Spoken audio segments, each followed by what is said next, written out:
오늘 오후 경북 영천과 예천에서 산불이 발생해 바람을 타고 확산하고 있습니다. 예천에는 산불 대응 2단계가 발령된 가운데 주민 200여 명이 긴급 대피했습니다.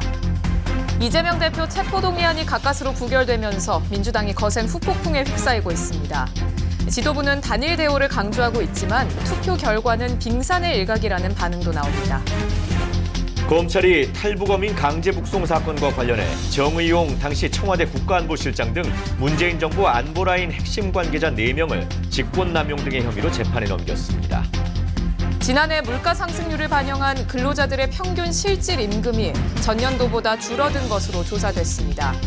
특히 중소기업 근로자들의 타격이 컸는데 실질 임금이 줄어든 것은 지난 2011년 이후 처음입니다. 이분희 뉴스입니다.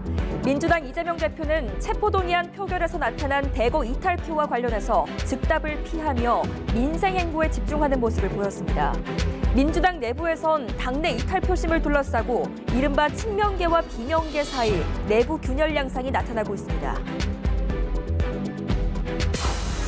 국민의힘은 이 대표의 체포 동의안이 가까스로 부결된 건 역사적 오점으로 남을 거라면서도 민주당 이탈표에 대해서는 양식 있는 의원들의 결단이라며 높이 평가했습니다. 이 대표를 향해서는 절벽에 매달렸을 땐 손을 놓고 과감하게 뛰어내려야 한다는 말을 명심해야 한다고 강조했습니다. 검찰 안팎에선 이 대표에 대한 추가 구속영장 청구 가능성이 제기되고 있습니다. 대장동과 성남FC 의혹으로 재청구하기보다는 백현동과 대북송금 의혹 등과 관련해서 새로 영장을 청구할 것이란 관측이 우세합니다.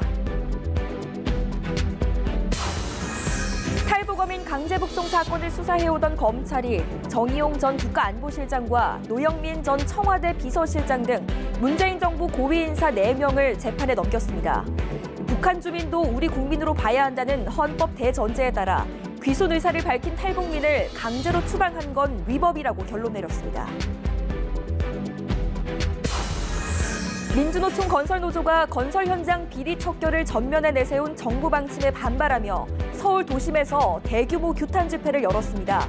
노조는 정부가 불법 행위로 지목한 원래비를 받지 않고 대신 건설사가 요구하는 추가 근무도 하지 않겠다며 맞불 대응을 예고했습니다.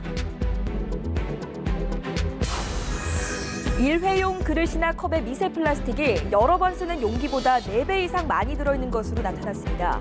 제조나 유통 과정에서 불순물이 들어간 건데 위해성이 입증되진 않았지만 안전관리가 필요한 것으로 조사됐습니다.